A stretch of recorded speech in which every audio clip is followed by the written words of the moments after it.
Rosetta Stone, Under the Trees. Rain telegraphs. Rain telegraphs to a semi-conscious brain a sound reminiscent of ballerinas tapping on toes. Wind cranks up, shaped sound. Symphonic crackling tunnels down window panes.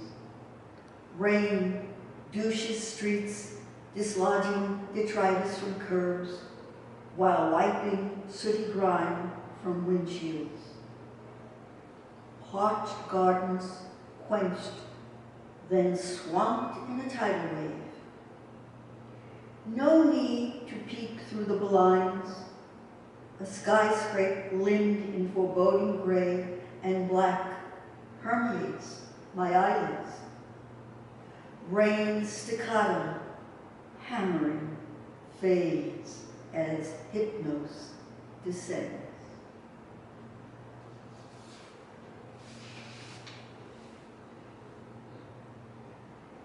Fire, not ice.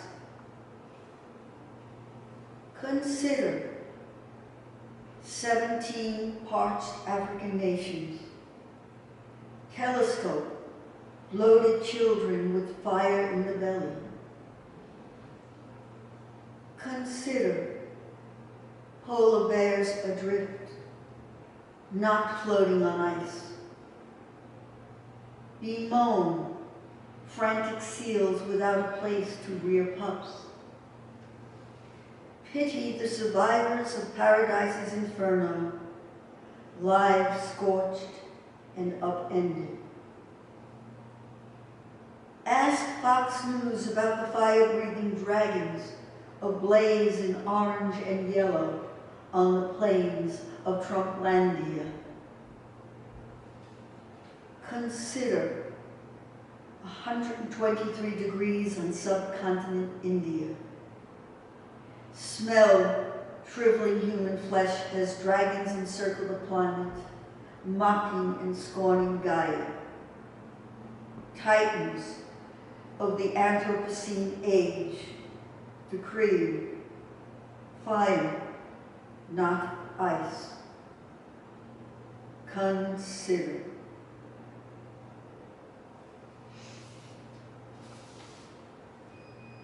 Comfort zone for Kilmar.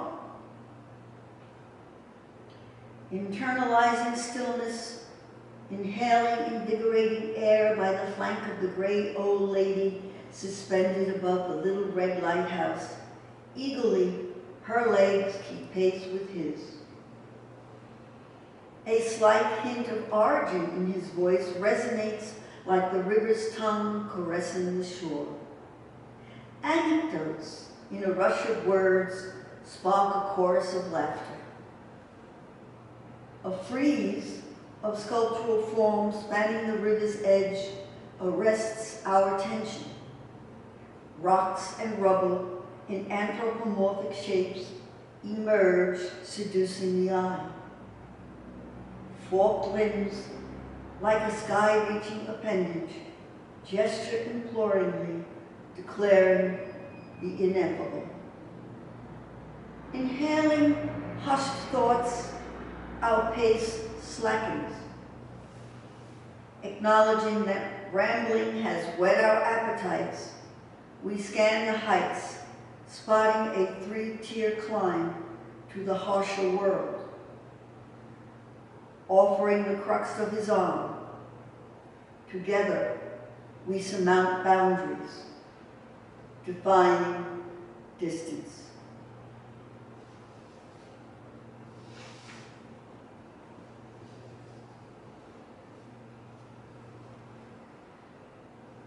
Soul searching after a night at the theater.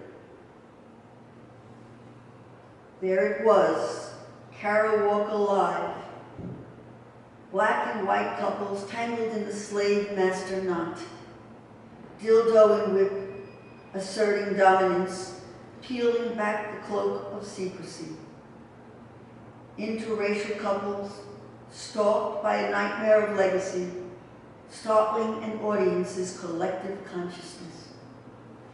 A flippant remark or perceived slight exposes a suppurating ulcer, triggering withdrawal and silent hostility. An indelible stain of corrosive whiteness thwarts attempts to bridge the division. Scarified by shackles of racism, black and white cannot copulate and dissolve into colorblindness. The invidious worm of repetition, historical memory, and recognition pry open our eyes.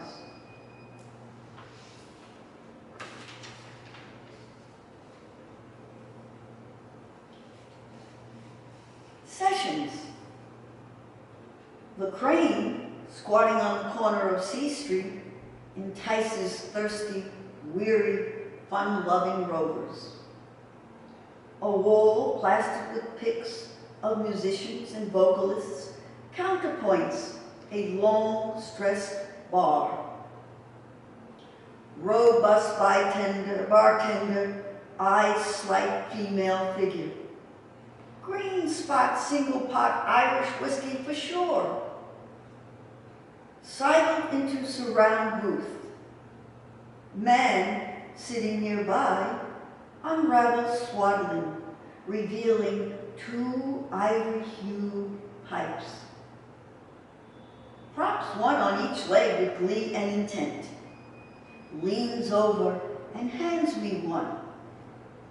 Made from PVC pipe. Feel the rough holes. Cut them myself. Places mouthpiece under his tongue. An intangible sound envelops me. Other musicians saunter in, embracing various instruments.